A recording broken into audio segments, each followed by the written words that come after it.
A secret song fills a room full of dangerous men. Seo-yoon sits at the piano in a simple white dress, unaware that the music she is playing is a forbidden Mafia secret.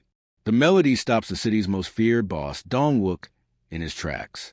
His glass shatters as 20 years of painful memories rush back. That song was never written down. It was a private family treasure buried in a grave 2 decades ago.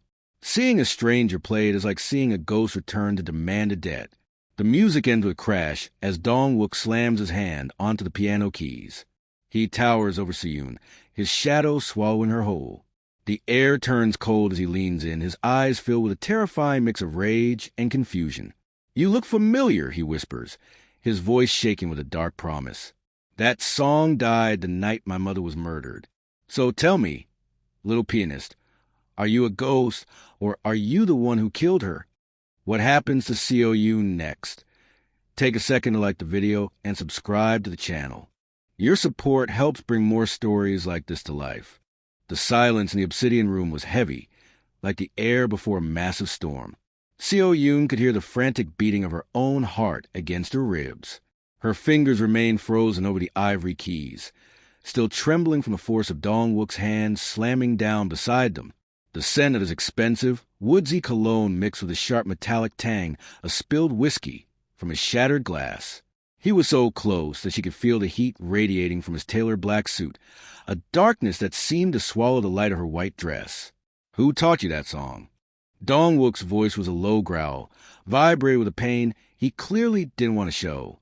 His eyes were like flint, sparking with a dangerous mix of recognition and raw suspicion. Seo-yoon swallowed hard, her throat feeling like it was lined with sand. It was just a lullaby," she whispered, her voice barely audible over the distant hum of the city outside. "My mother used to sing it to me. Please, I'm just a replacement pianist. I didn't mean any harm." Dong-wook didn't move. He didn't blink. His gaze swept over her face, tracing her features as if searching for a hidden map. To the rest of the world, Dong-wook was a monster, a man who ruled the city's docks and back alleys with an iron fist. But in this moment, Seo-yoon saw a flicker of something else, a boy lost in a nightmare. It vanished as quickly as it appeared, replaced by a cold, lethal mask. "That song wasn't just a lullaby," he said, his words sharp and precise. "It was a ghost that has been silent for 20 years. He straightened up, but his presence didn't feel any less crushing.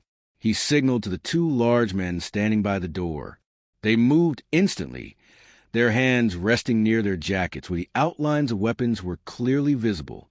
"Wait, I have to go home," Seo-yoon pleaded, her eyes darting toward her purse. "My grandmother, she's sick.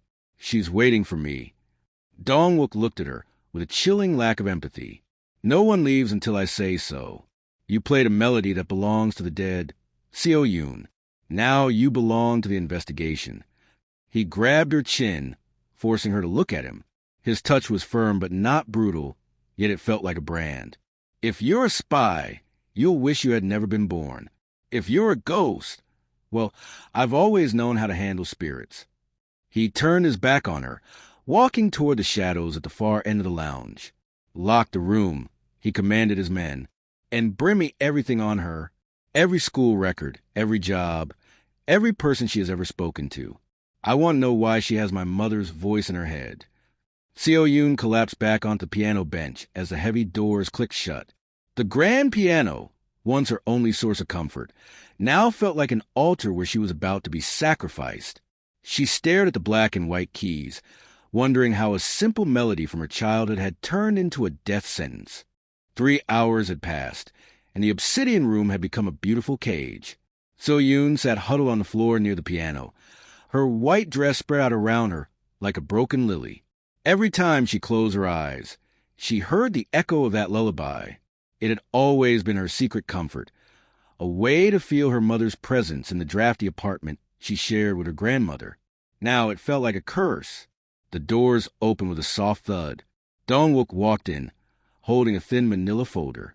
His hair was slightly disheveled now, and his tie was loosened, but the intensity in his eyes hadn't faded. He threw the folder onto the top of the piano.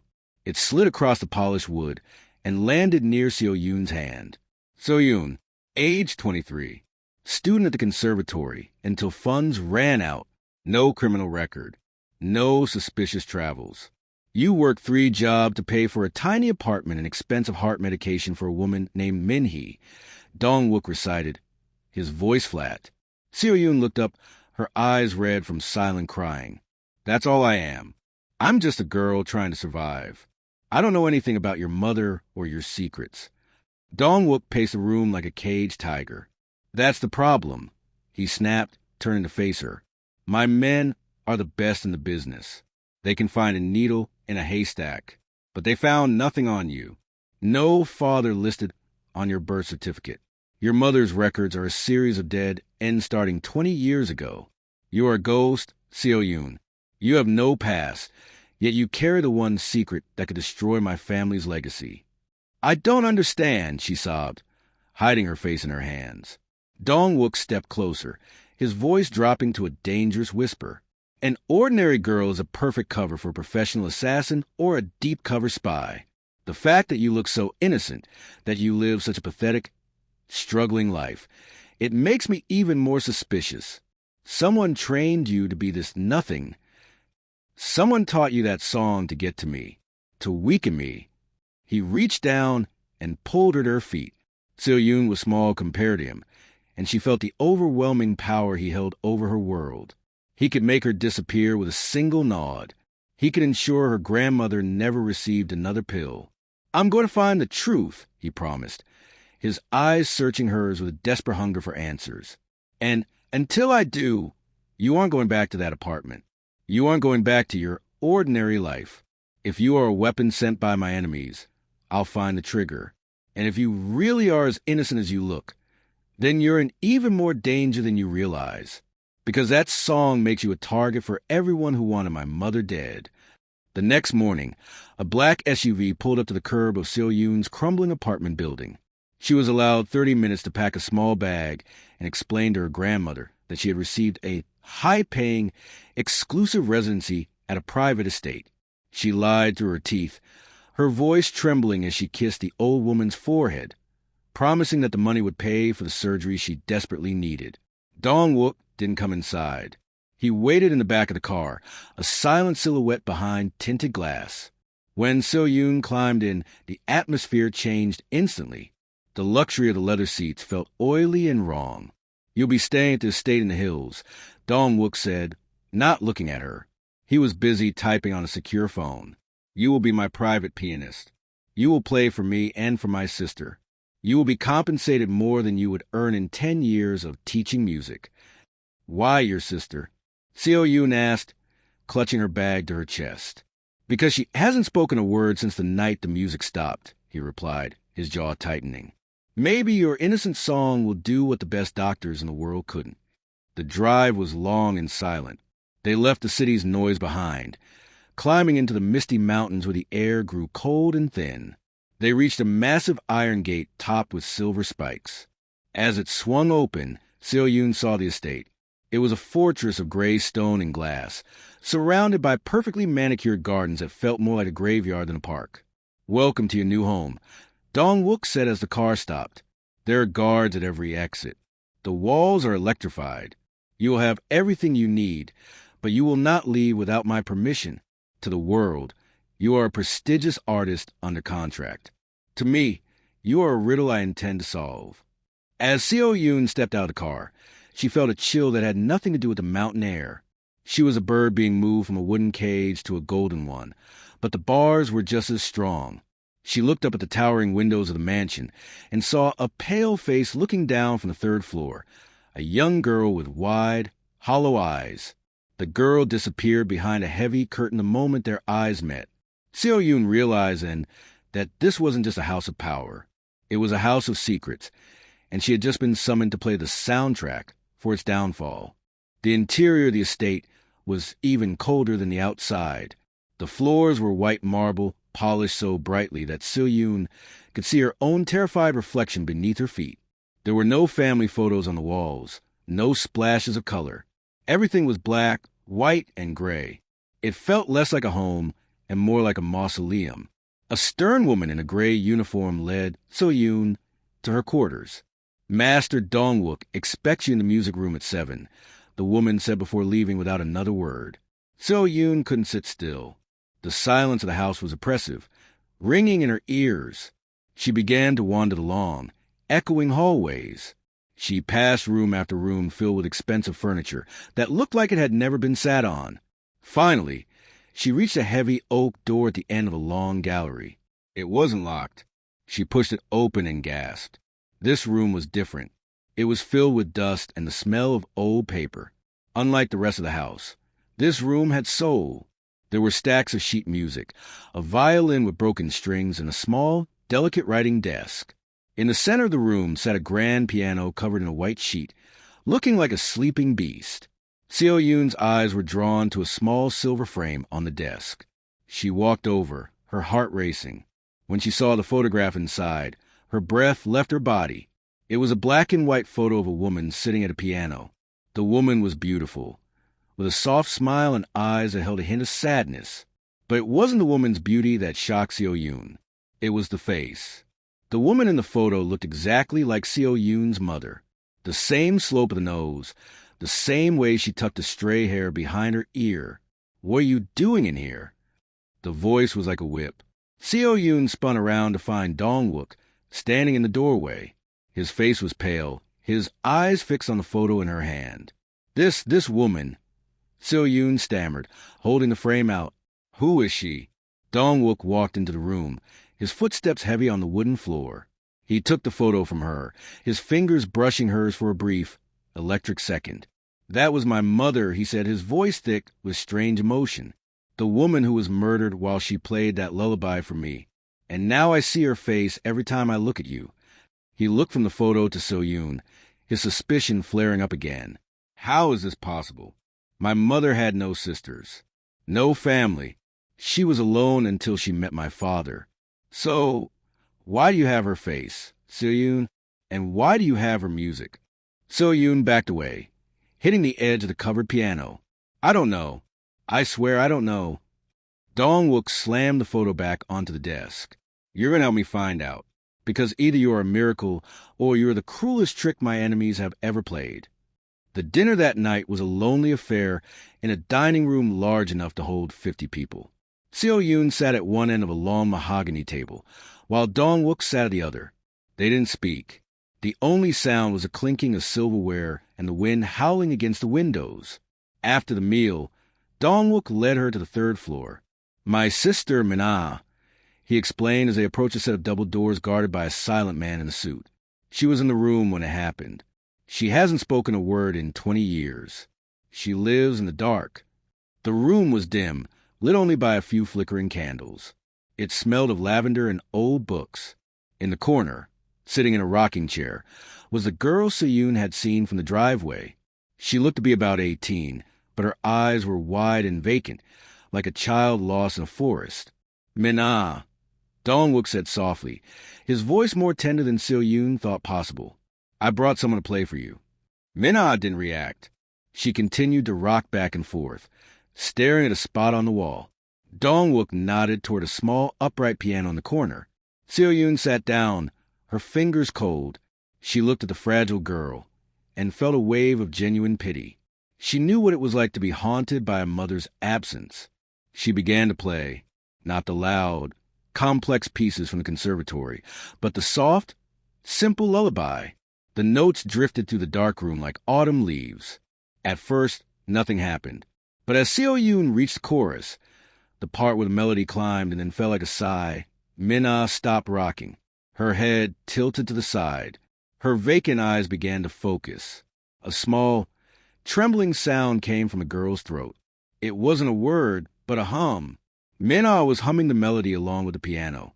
Dongwook let out a choke breath, his hand gripping the back of a chair, so hard his knuckles turned white. Tears welled in Mina's eyes, and for the first time in 2 decades, she looked at her brother. "Mama?" she whispered, her voice cracked and rusty from years of disuse. Dongwook dropped to his knees beside his sister's chair, taking her hand. He looked up at Seo-yoon, and for a split second, the Mafia boss was gone. There was no suspicion, no rage. There was only a man witnessing a miracle.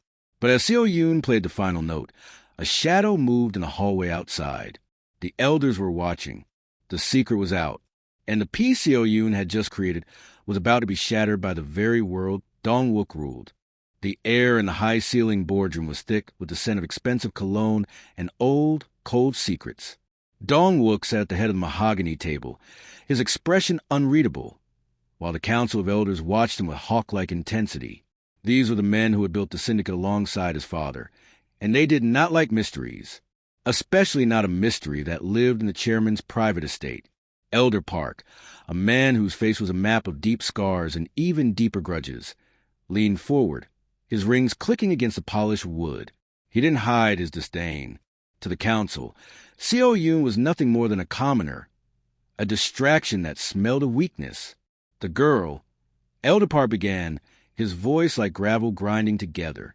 She has been in the sanctum for weeks. We hear she plays music. We hear she walks the halls where even our highest captains are forbidden. He paused, letting the implication hang in the air like a threat. The Kong bloodline has survived because we do not let outsiders breathe our air. Why is she there, Dong-wook? Is she a trophy, or has the lion grown a soft heart? The other elders murmured in agreement, their eyes darting toward the security monitors that flickered in the background. They saw a pianist. They didn't see a reason for her to be protected by the chairman's elite guard. Dong-wook didn't blink. He knew that any sign of hesitation would be seen as an opening for a coup. He looked at them with a chilling detachment that usually silenced smaller men. She is a tool, he replied, his voice flat and dangerous. She has a connection to my mother's past that none of you were clever enough to find. I keep her close to unravel a secret that belongs to me alone. Despite his firm words, the suspicion in the room didn't vanish. The elders knew that in their world, a woman was either a daughter, a wife, or a target. A guest who held the chairman's attention was a variable they couldn't control, and the council hated variables. As the meeting adjourned, the whispers followed Dong-wook out of the room. They weren't just wondering about her status anymore. They were wondering if the chairman was still fit to lead. The moon hung low over the estate, casting long, skeletal shadows across the music room. Seo Yoon sat at the grand piano, her fingers hovering over the ivory keys. She knew Dong-wook was there before he even spoke. The air always seemed to grow heavier when he entered a room. He stood by the tall windows, his tailored jacket discarded, his shirt sleeves rolled up to reveal the tattoos that marked his rank. He looked exhausted, the weight of the council's pressure etching lines into his face. "Play," he commanded, his voice devoid of its usual bite. It was a late-night practice session, a routine they had established to keep up the facade of her employment. But tonight felt different. Seo Yoon began a slow, melancholic piece. The notes were like droplets of rain hitting a still lake. Dong-wook moved closer, standing just behind her. He tried to maintain his cold, predatory stance, but the music was a scalpel, cutting to the layers of ice he had spent years freezing around his heart. "Your technique is flawed," he muttered, though his eyes were closed. "It's too emotional." Seo Yoon didn't stop. She shifted the melody into something warmer, something that spoke of forgiveness rather than pain. She felt him stiffen. Then slowly, almost imperceptibly, his shoulders dropped. The man who ordered executions and managed a criminal empire was, for a fleeting moment, just a man lost in a song. He reached out, his hand hovering near her shoulder before he pulled it back as if burned. "My mother used to say that music was the only thing the syndicate couldn't steal," he whispered, more to himself than to her. The silence that followed the final chord was intense. It was a bridge. For the first time, Seo Yoon saw the cracks in his armor. He wasn't just a monster.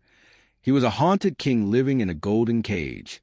As she looked up at him, the moonlight catching the moisture in his eyes, she realized that her music wasn't just a cover anymore. It was a weapon she was using to thaw the most dangerous man in the city, and the heat of it was starting to burn her, too. Seo Yoon knew she was overstepping, but the image of the photograph in the solar haunted her dreams. While Dong-wook was away at a shipment meeting, she slipped back into the restricted wing. Her heart hammered against her ribs like a trapped bird. Every creak of the floorboards sounded like a gunshot. She reached the solar and began to search, her hands trembling as she moved through the drawers of the mahogany desk. It felt like she was digging through a grave. Finally, hidden behind a false back in a velvet-lined jewelry box, she found it. It was a gold locket, identical to the one her mother had kept tucked away in a dusty box under her bed. She clicked it open with a sharp fingernail. Inside were two tiny portraits. One was clearly Dong-wook's mother, radiant and young. The other was a woman who looked so much like Seo-yoon it made her dizzy. They were laughing. Their heads leaned together in a way that suggested a bond stronger than friendship. This wasn't just a coincidence. It was a blood map. Seo-yoon felt a cold chill wash over her. Her mother had always told her they were alone in the world, that they had no family left. She had lied to protect her. The ordinariness Seo-yoon had lived in was a shield built on a foundation of Mafia secrets and broken promises. As she stared at the locket, she heard the heavy thud of boots in the hallway. She barely managed to tuck the jewelry back and move toward the window before the door swung open. It was Min-ho, Dong-wook's right hand. His eyes scanned the room, landing on her with a look of deep distrust. "The chairman's private quarters are not part of your contract, Miss Seo-yoon," he said, his hand resting on the holster at his hip. Seo-yoon forced a confused, innocent smile, though her skin felt like it was crawling. She had found the proof she needed. But the weight of the truth was heavier than she had ever imagined. She wasn't an outsider looking in. She was a piece of the puzzle that had been missing for 20 years.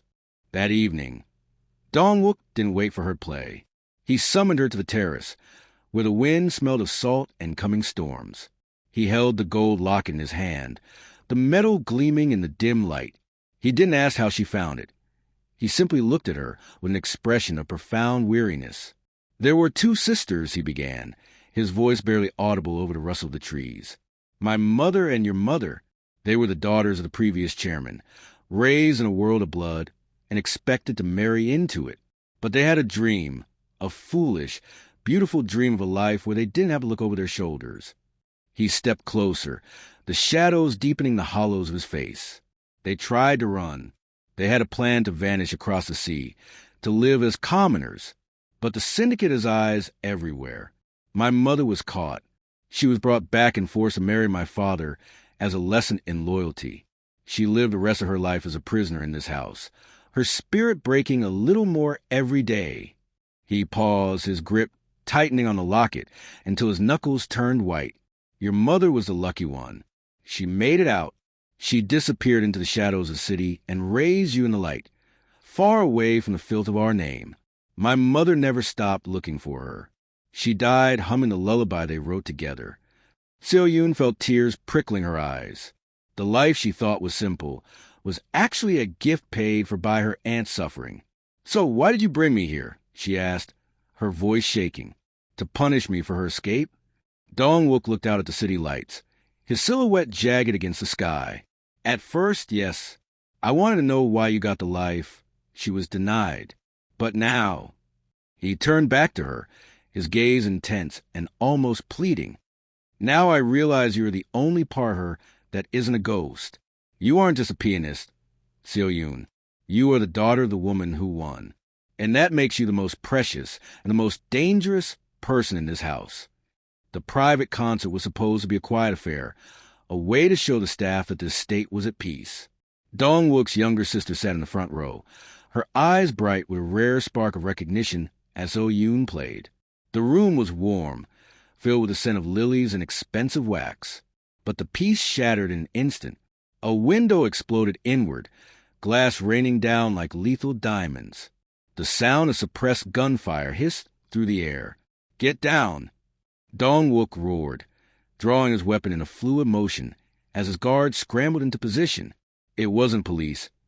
It was a hit squad from a rival family, sensing the council's internal friction. In the chaos, a masked gunman lunged from behind a tapestry, his eyes locked on the terrified young girl in the front row. The guard were occupied with the main breach, and Dong-wook was pinned down by a hail of bullets near the door. Without thinking, Seo-yoon leapt from the piano bench. She didn't have a gun, but she had the desperation of someone who had just found a family and refused to lose it. She tackled the girl, rolling them both behind the heavy oak legs of the grand piano just as a bullet splintered the wood where the child's head had been a second before. Seo-yoon held the girl tight, shielding her body with her own. She could hear the girl's ragged breathing and the thud of bodies hitting the floor. When the room finally went silent, save for the ringing in her ears, Dong-wook was standing over them, his shirt stained with blood that wasn't his. He looked at Seo-yoon, seeing her disheveled, bruised, and still holding his sister as if she were her own soul. There was no more suspicion in his eyes, only a fierce, terrifying loyalty. She had saved the one thing he loved more than power. The commoner had bled for the throne, and in the Mafia's world, blood was the only contract that truly mattered. The aftermath of the breach left the Constantine estate in a state of high alert. While the physical scars of the attack were being scrubbed from the ballroom floor, Dong-wook and Seo-yoon retreated to the high-security subterranean office. The air was thick with the scent of ozone from the cooling servers and the heavy weight of a truth 20 years in the making. Dong-wook sat at a desk that looked more like a command center, his eyes fixed on a series of encrypted files that had remained locked since his mother's death. "It wasn't just a song, Seo-yoon," Dong-wook said, his voice dropping to a gravelly whisper. He gestured for her to sit beside him. The two sisters knew they couldn't carry a physical ledger. It was too dangerous. If they were caught with a book, it was an immediate death sentence. So they did something brilliant. They turned the data into a mnemonic sequence, a melody. Seo-yoon looked at the complex waveforms on the monitor. "You mean the notes are the key?" "Exactly," he replied, his fingers flying across a specialized keyboard. The frequency of each note, the specific tempo, and the variations in the bridge. My mother and your mother practiced that lullaby until it was second nature. It's a sonic fingerprint. When played on a specific frequency-sensitive input, it unlocks a digital vault containing the coordinates of every offshore account, every hidden property, and the evidence needed to topple the Council of Elders forever. He pulled up a digital interface that required a live audio feed. I've tried to replicate with computers, but the system is designed to recognize human touch, the slight imperfections of a living hand, the emotional weight of performance. It requires someone who knows the soul of the song. Seo-yoon felt a cold shiver of realization. Her mother hadn't just given her a memory. She had given her a weapon and a shield. For 20 years, she had been carrying the world's most dangerous combination in her head.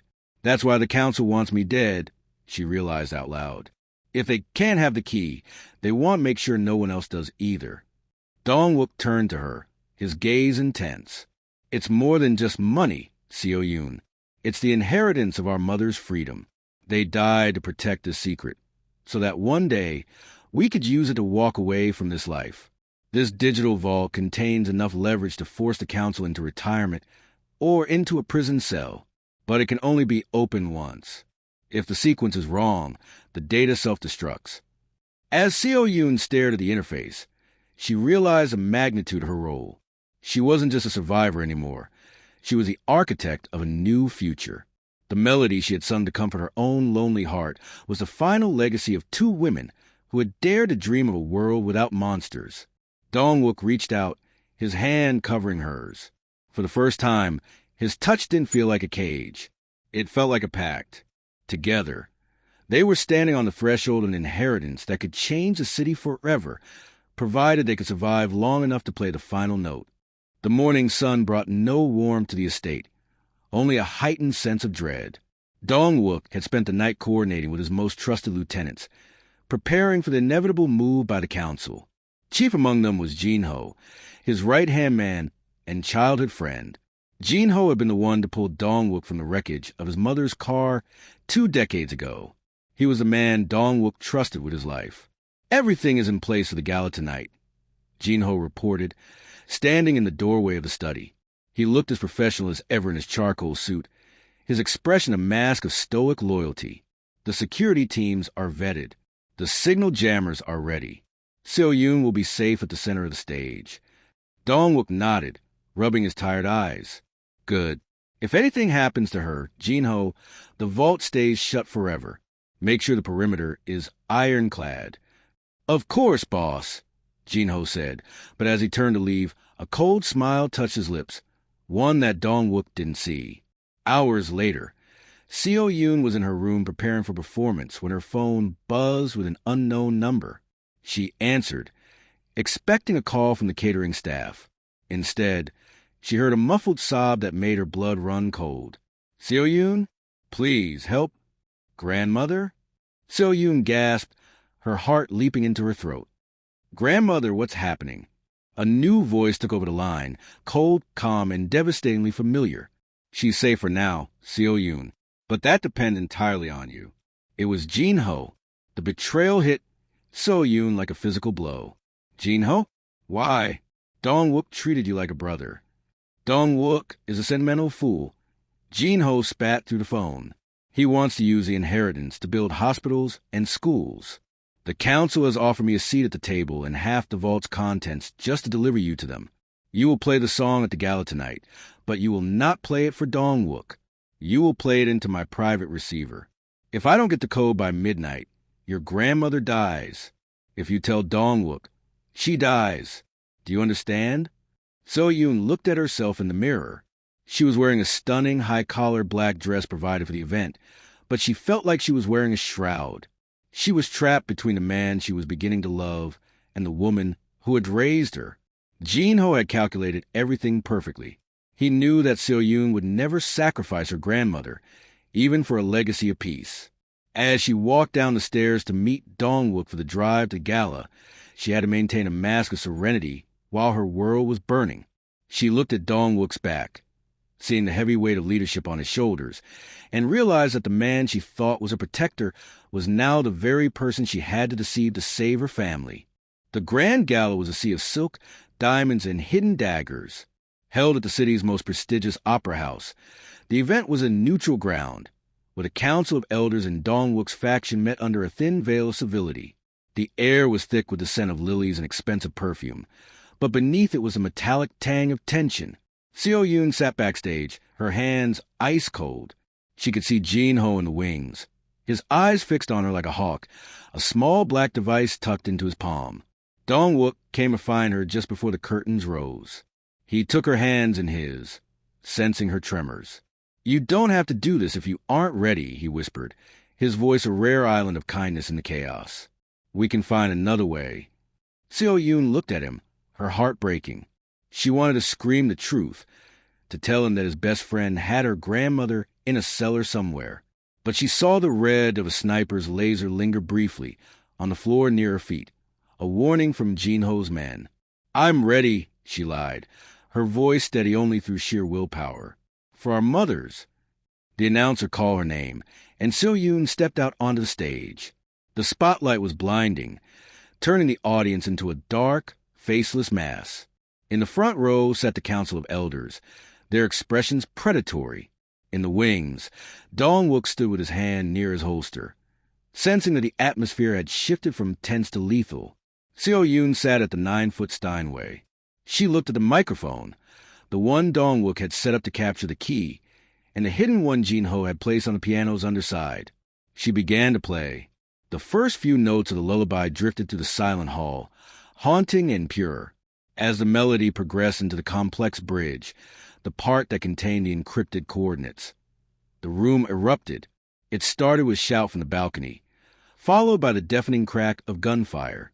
The gala's neutrality shattered instantly. Dong Wook's men and the council's mercenaries engaged in a brutal shootout in the aisles. Guests screamed and dove under tables as crystal chandeliers were shot out, plunging parts of the hall into flickering darkness. Keep playing. Dong Wook bellowed over the roar of the battle. He moved to the edge of the stage, his weapon drawn, forming a human shield between Seo Yoon and the chaos. Seo Yoon's fingers flew across the keys. She saw Jin Ho move toward the stage, his face twisted with greed. She realized then that if she played the song perfectly, Jin Ho would get the money and kill her grandmother anyway to erase the witness. But if she didn't play it, Dong Wook's plan for peace would fail. She had to make a choice in the middle of a war zone, with bullets whistling past her and the man she loved bleeding to protect her. Seo Yoon reached the final, most critical movement of the song. The stage was a storm of smoke and splinters. A stray bullet had shattered the side of the piano, sending a shard with grazing Seo Yoon's shoulder, but she didn't flinch. Her white-knuckled grip on the ivory keys was the only thing keeping her upright. She could see Dong-wook just a few feet away, engaged in a desperate hand-to-hand struggle with two assassins who had breached the stage. He was bleeding from a cut above his eye, his white shirt stained crimson, but his focus remained entirely on her. "Finish it!" he roared, kicking one attacker back into the orchestra pit. Seo-yoon saw Jin-ho aiming a suppressed pistol at Dong-wook's back. At that moment, she realized she couldn't play for the money, and she couldn't play for the fear. She had to play for the truth. Instead of the standard melody Jin-ho expected, she shifted the key. She played the sister's variation, a sequence her mother had taught her to use only if she was in danger. It was a secondary code, one that didn't open the vault, but instead triggered a silent, untraceable distress signal to Dong-wook's private security bypass and locked the digital files behind a 24-hour firewall. Jin-ho realized the deception immediately. "You little brat!" he screamed, turning his gun toward her. Dong-wook lunged. He didn't fire his weapon. He threw himself in front of Seo-yoon as Jin-ho fired. The bullet caught Dong-wook in the shoulder, spinning him around, but it gave him the opening he needed. He tackled Jin-ho over the edge of the stage and into the piano's inner workings. Seo-yoon didn't stop. She played through the sound of the struggle, through the screams, and through the sirens wailing in the distance. Her fingers were stained with Dong-wook's blood where he had leaned against the piano to steady himself. She played the final, haunting chord, a note of pure, resonant defiance. As the note echoed through the hall, the digital screen backstage turned green. The sister's variation had worked. It had alerted Dong-wook's tactical team to the grandmother's location via the GPS signature on Jin-ho's phone, which was linked to the receiver. The battle reached its bloody conclusion. The council's mercenaries, seeing their leverage gone and the police closing in, began to flee. Jin-ho lay defeated among the piano strings, his dreams of a seat at the table shattered. Dong-wook crawled back onto the stage, gasping for air, and reached out to Seo-yoon. She collapsed into his arms, the piano finally falling silent. The ivory keys were red, the music was over, but they were both still breathing. 6 months later, the city looked the same to a casual observer. But for those who knew where to look, everything had changed. The Council of Elders was gone, not through a massacre, but through the mountain of evidence Seo-yoon's music had unlocked. Their bank accounts were frozen, their political puppets were exposed, and their empire had crumbled into a series of court cases and prison sentences. The Constantine estate was no longer a fortress. The iron gates were gone, replaced by an open driveway that led to a newly established conservatory and children's wing. Seo-yoon sat in the music room, the same one where she had first discovered her mother's photo. The room was no longer cold or dusty. It was filled with the sound of children practicing their scales. Her grandmother sat in a comfortable chair by the window, her health restored and a peaceful smile on her face. Dong-wook entered the room, no longer wearing the heavy black suit of a Mafia boss. He wore a simple sweater, his expression relaxed in a way Seo-yoon had once thought impossible. He sat on the bench beside her, his scarred hand resting gently over hers. "The last of the offshore funds cleared this morning," he said softly. "The foundation for the new hospital is fully funded. The blood money is finally doing some good." Seo-yoon leaned her head on his shoulder. "Our mothers would be proud. They didn't just leave us a fortune. They left us a way out." "They left me you," Dong-wook replied, turning her face to his. The shadow of the monster was gone, replaced by a man who had finally found home. They began to play together, not a secret code and not a forbidden lullaby, but a new song. It was a bright, complex piece that spoke of resilience and the future. As the music drifted out the open windows and over the gardens, it was joined by the laughter of children and the rustle of the trees. The cycle of violence that had claimed their mothers and haunted their lives was finally broken. In its place was a new symphony, a legacy of art, healing, and a love that had survived the darkest of shadows to find the light.